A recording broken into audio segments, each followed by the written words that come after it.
Bem-vindo a mais um módulo do curso de Psicanálise Clínica do CETAPS e hoje falaremos sobre bipolaridade e borderline, dois transtornos da área de psicoses que são graves, exigem a intervenção médica e farmacológica, ou seja, tratamento à base de remédios.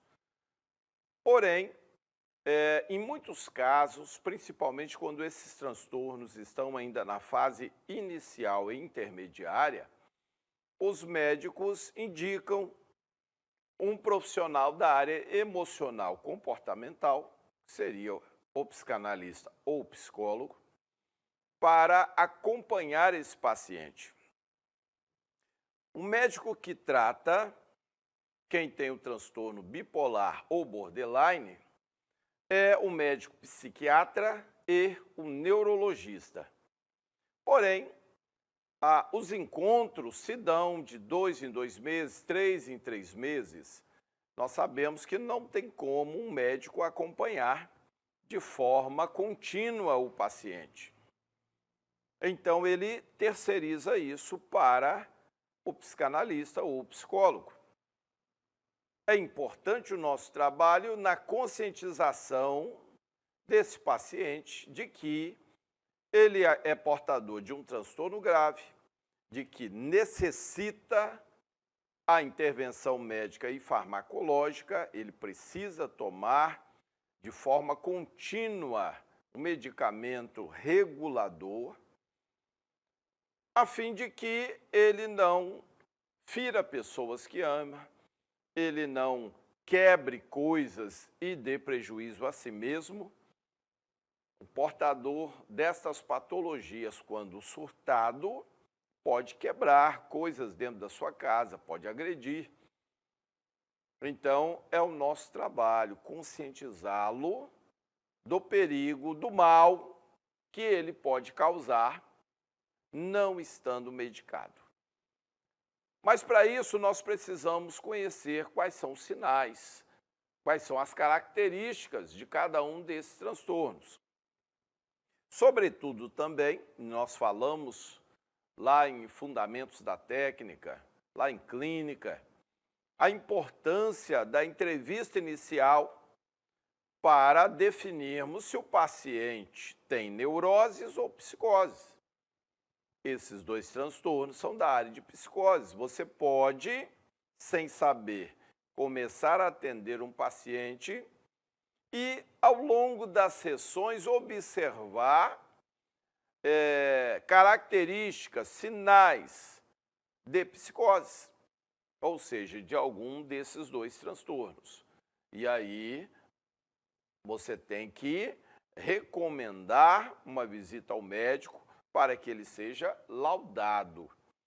Aí você vai ter certeza se é um paciente que tem borderline, bipolaridade, que tipo de bipolaridade, esquizofrenia. Então, há um acompanhamento importante que nós fazemos durante o tratamento, que, lógico, é prioritário médico, mas nós fazemos um trabalho colaborativo ao do médico, muito importante. Esta imagem, ela mostra um pouco a característica desse transtorno. O primeiro que falaremos, bipolaridade. Observe que metade é a imagem de uma borboleta e metade uma vespa. E é mais ou menos a tradução desse transtorno, porque há dois polos contrários, muito distintos. Assim como a vespa e a borboleta não têm nada a ver. A borboleta ali no seu voo suave, tranquila, incapaz de oferecer perigo a alguém, e a vespa é exatamente o contrário disso. O que é o distúrbio bipolar? É É uma doença mental em que o paciente alterna estados de euforia e depressão, além de fases de normalidade intercaladas. Também conhecido como mania e depressão, é uma desordem do cérebro que causa mudanças não previstas no estado mental da pessoa, no humor, na energia e na habilidade de funcionar corretamente. O distúrbio bipolar é sério, pode destruir relacionamentos, torna a performance ruim no trabalho e escola e até mesmo levar ao suicídio. Se desenvolve no final da adolescência ou início da idade adulta. O nome bipolar, dois polos, e dois polos distintos, contrários. Um é o polo de cima, chamado mania. Este é um polo que, quando o indivíduo transita nesta área, ele se torna eufórico. A característica principal é a euforia, quando ele está no polo de mania. Este polo de mania, ele tem níveis, que nós vamos ver mais à frente: hipomania, mania, hipermania. Então, seja qualquer um dos três, você está acima de um padrão normal, subindo. E por isso te traz euforia. O que sobe? O nível dos neurotransmissores, em especial noradrenalina e dopamina. Esses dois neurotransmissores, eles vão na altura, eles sobem demais, alterando o âmbito emocional, por isso bipolaridade é um transtorno de humor, e altera também a energia do indivíduo, porque noradrenalina é energia. Então esse indivíduo fica muito mais disposto, hiperativo, extrovertido, animado, eufórico. E isso pode extrapolar o padrão aceitável. O outro polo é o de baixo, chamado depressão. Então, o indivíduo portador da bipolaridade, ele vai transitar entre esses dois polos. Ora, ele está no polo de mania, tem um comportamento extrovertido, animado, hiperativo. Ora, ele está no de baixo, onde ele está depressivo, desanimado, não aceita nem convites, quer ficar só, isolado.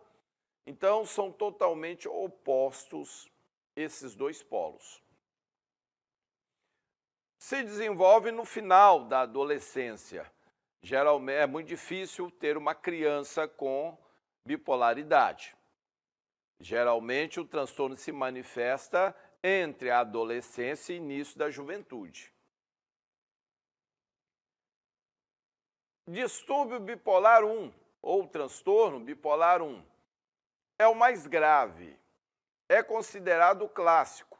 Os pacientes sofrem um ou mais episódios maníacos com duração de pelo menos uma semana e quase sempre um ou mais episódios depressivos.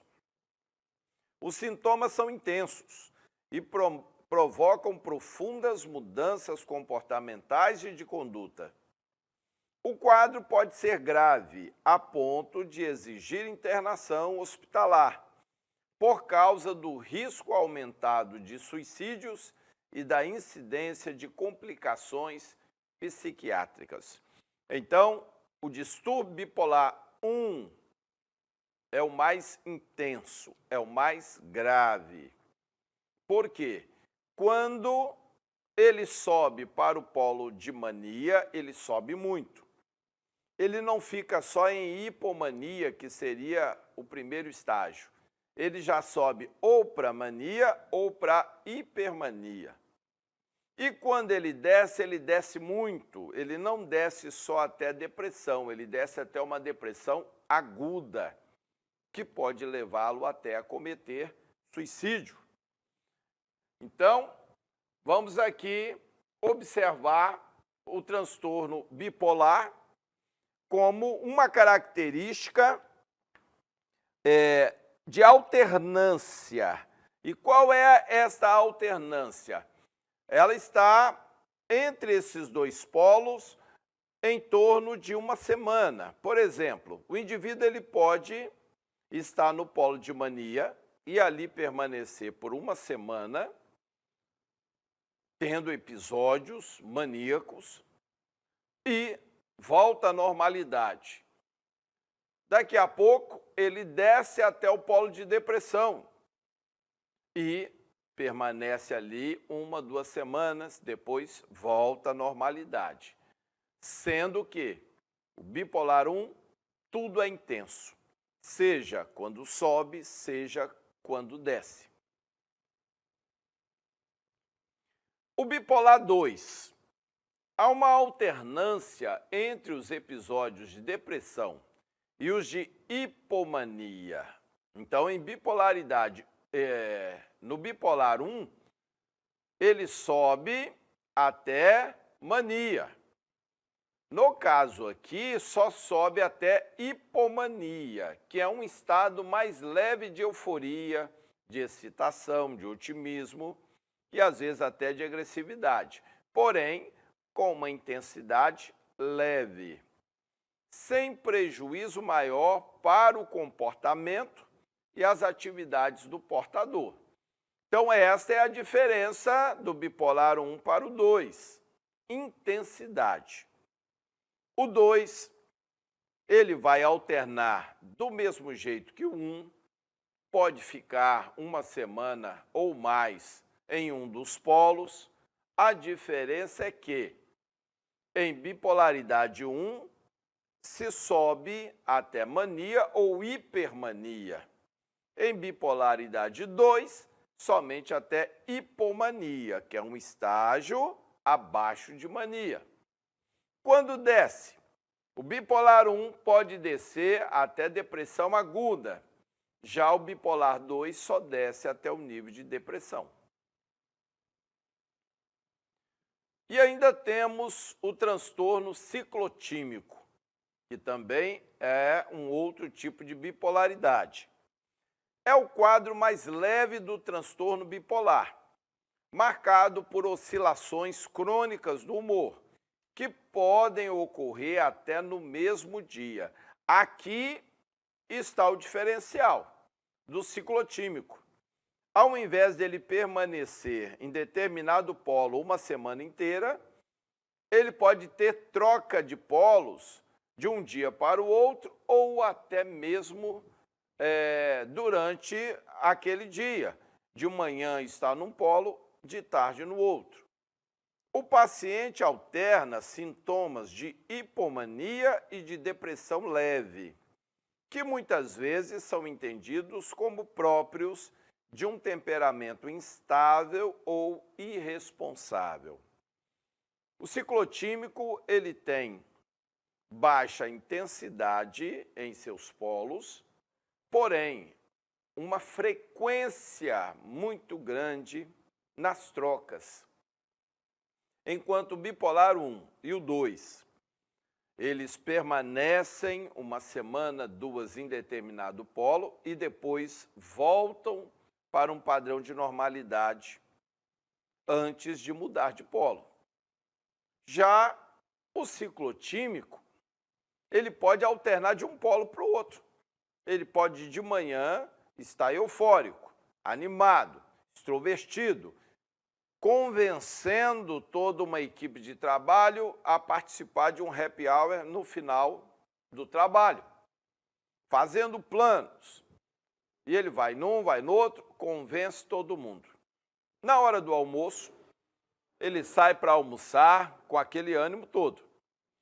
Quando ele retorna, senta na sua mesa e está mais apático. Como ele incentivou toda a equipe, Alguém pode chegar nele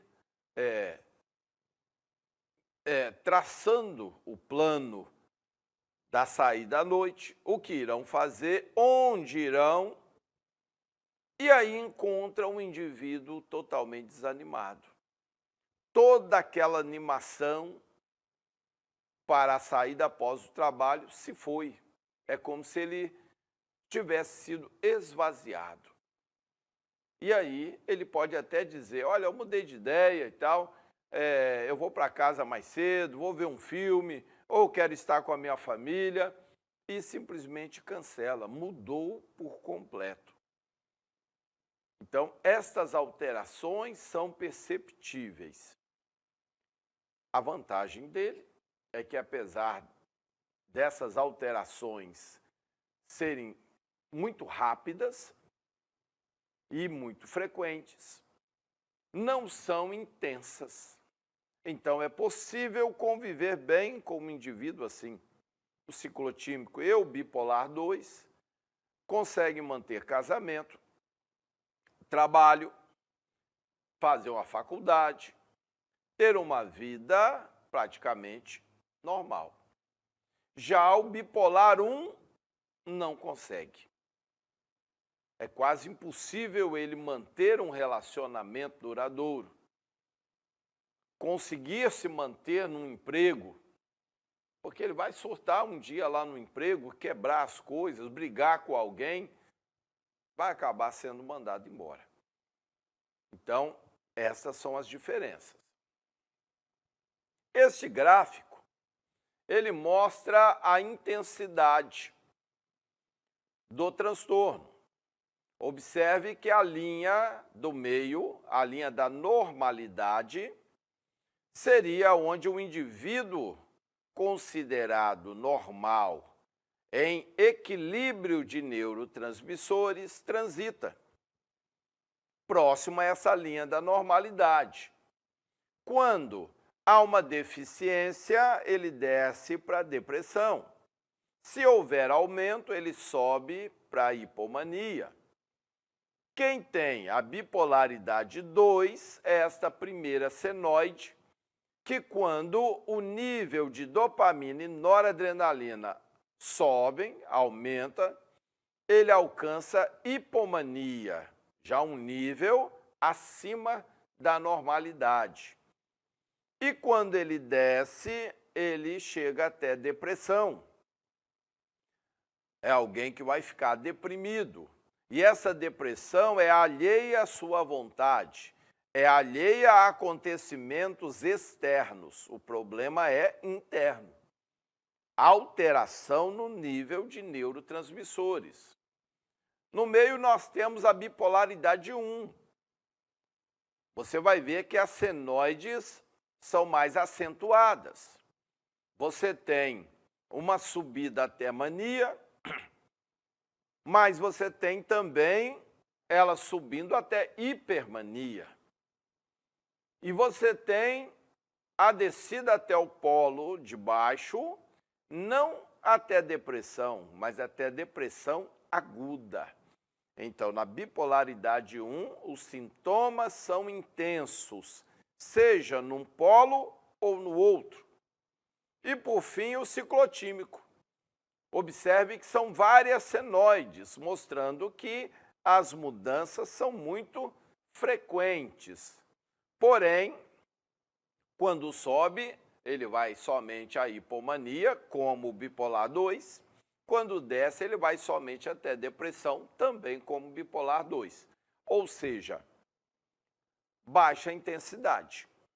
Então, aqui eu tenho ciclotímico e bipolar 2, transtornos leves. É perceptível a mudança. Com quem, qualquer pessoa que conviva com ele vai perceber as mudanças. Trabalho, um amigo próximo, a esposa. Porém, é possível manter emprego, é possível estudar, é possível manter família. Já o bipolar 1 aqui no meio, devido a esta intensidade, seja para cima, seja para baixo, ele não tem uma vida normal. Ele vai ter dificuldade, vai ficar mudando de emprego, ainda que seja um excelente profissional. Não vai conseguir parar nos empregos, não vai conseguir manter um relacionamento duradouro. É comum o bipolar 1 está numa rotina medicamentosa por 1 ano, 2, estabiliza o transtorno, conhece alguém, se casa com essa pessoa e aí lá na frente para de tomar o remédio. Ele pode ficar 1 ano sem ter uma crise. Então essa pessoa que se casou com ele não tem a mínima ideia de que ele é um bipolar 1. Até que vem a primeira crise, e ele pode agredir, ele pode quebrar tudo dentro de casa, ela vai desconhecer o indivíduo com quem ela casou, ou vice-versa, né? Um homem vai desconhecer a mulher com quem casou, e aí é onde há a ruptura do relacionamento.